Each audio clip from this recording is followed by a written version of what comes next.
Assalamualaikum warahmatullahi wabarakatuh. Halo semuanya, balik lagi sama aku Kisti di Learning Journal Penulisan Berita dan Artikel.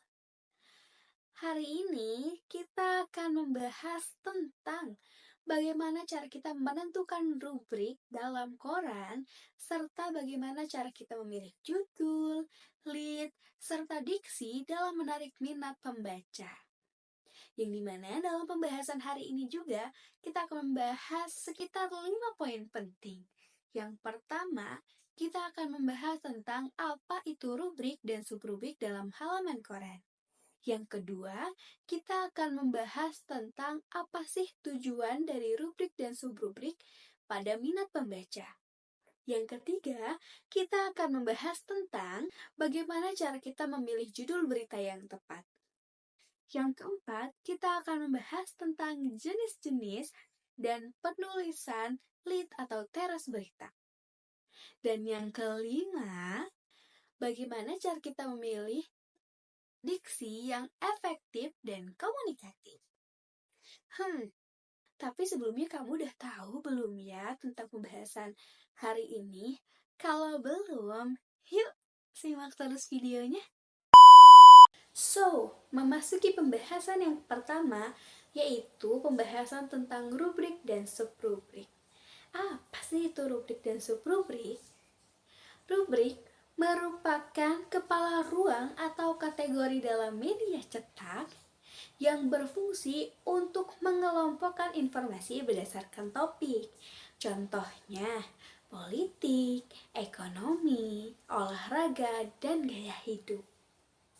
Sedangkan subrubrik adalah bagian atau pecahan dari rubrik utama.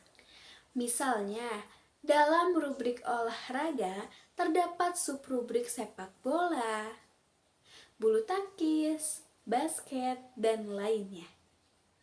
Yang dimana rubrik dan subrubrik ini bermanfaat untuk mempermudah pembaca dalam membaca halaman-halaman koran. Yang kedua, rubrik dan subrubrik juga bermanfaat untuk menarik minat pembaca sesuai bagian-bagian dalam koran yang ada atau sesuai segmen yang ada. Dan yang ketiga, rubrik dan subrubrik bermanfaat untuk mempermudah kerja redaksi. Untuk menentukan rubrik dalam sebuah koran bukan sekedar memilih kategori, karena ini merupakan proses strategis yang akan mempertimbangkan banyak aspek nantinya. Ada beberapa langkah dalam menentukan rubrik dan subrubrik untuk sebuah koran. Yang pertama, kita harus mengidentifikasi tujuan dan sasaran pembaca.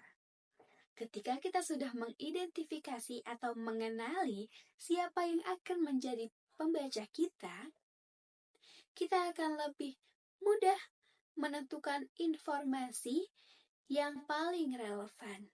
Entah itu mahasiswa, pembisnis, ibu rumah tangga, atau remaja.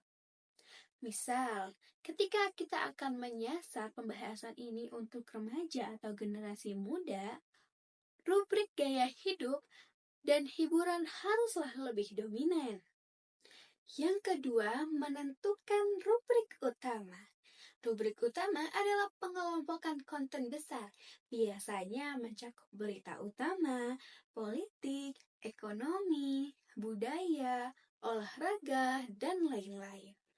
Yang dimana setiap rubrik ini akan menjadi kerangka utama dalam menyusun halaman-halaman koran. Yang ketiga, membuat subrubrik yang spesifik. Subrubrik dibuat untuk menguraikan isi rubrik utama secara lebih rinci. Misalnya, dalam rubrik ekonomi bisa ada subrubrik seperti pasar modal, perbankan, atau kisah UMKM. Hal ini membantu pembaca lebih cepat dalam menemukan informasi yang mereka butuhkan. Yang keempat, menyesuaikan dengan struktur tata letak halaman. Rubrik tidak bisa sembarangan dibuat, karena halaman depan biasanya diisi oleh berita utama atau headline nasional, sedangkan halaman tengah biasanya diisi oleh opini dan picture.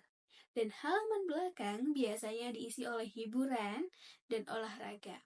Semua ini dirancang agar koran nyaman dibaca dan tidak monoton atau tidak terlalu padat.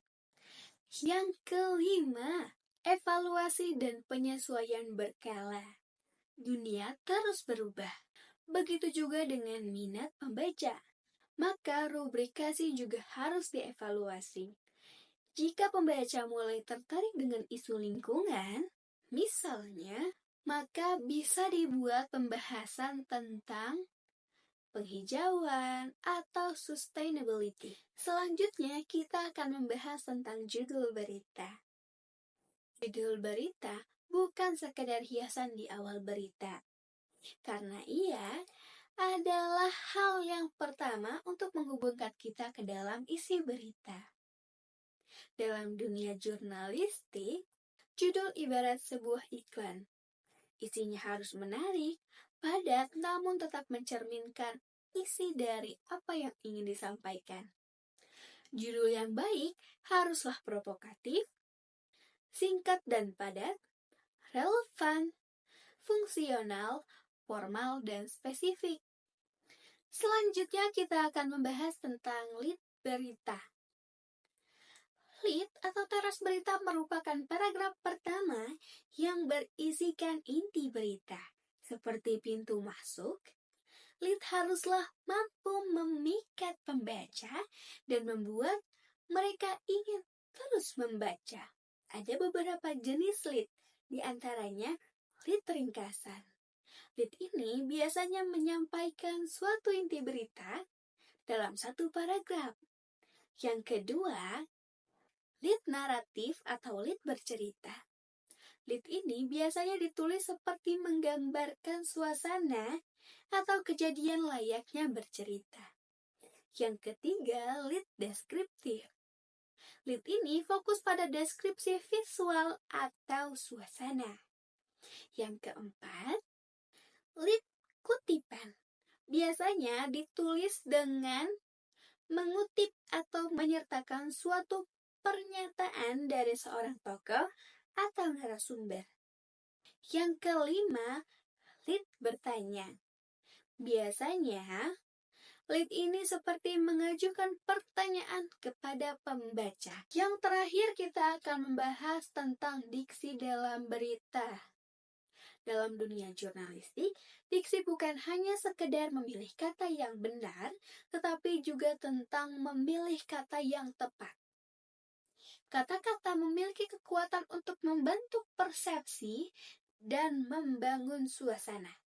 Misal, ketika kita menggunakan kata meninggal dunia akan terasa lebih netral dibanding tewas mengenaskan. Maknanya memang mirip, tetapi akan memiliki dampak yang berbeda setelahnya. Ada beberapa hal penting yang dapat kamu gunakan dalam memilih kata atau diksi dalam sebuah berita. Yang pertama, menggunakan kata yang lugas untuk berita yang faktual dan konotatif hanya jika konteksnya cocok. Yang kedua, sinonim yang tepat. Kata mengklaim akan berbeda rasa dengan kata mengatakan atau menjelaskan. Yang ketiga, ejaan dan kejelasan. Kata yang salah ejaan bisa dapat mengubah arti atau menimbulkan kebingungan. Yang keempat, hindari kata ciptaan sendiri. Yang kelima, batasilah istilah asing. Diksi adalah nyawa dalam tulisan, karena ia yang akan membuat tulisan kita terkesan datar, tajam, emosional, atau meyakinkan. Maka, setiap kata yang kita pilih haruslah hati-hati. Nah, itu dia tadi pembahasan kita tentang rubrik, judul, lead, dan diksi dalam penulisan berita. Semoga video ini dapat menambah wawasan kamu tentang dunia jurnalistik. Jangan lupa terus explore dan praktikkan langsung ya. Sampai jumpa di pembahasan berikutnya. Aku Kisti pamit undur diri. Wassalamualaikum warahmatullahi wabarakatuh.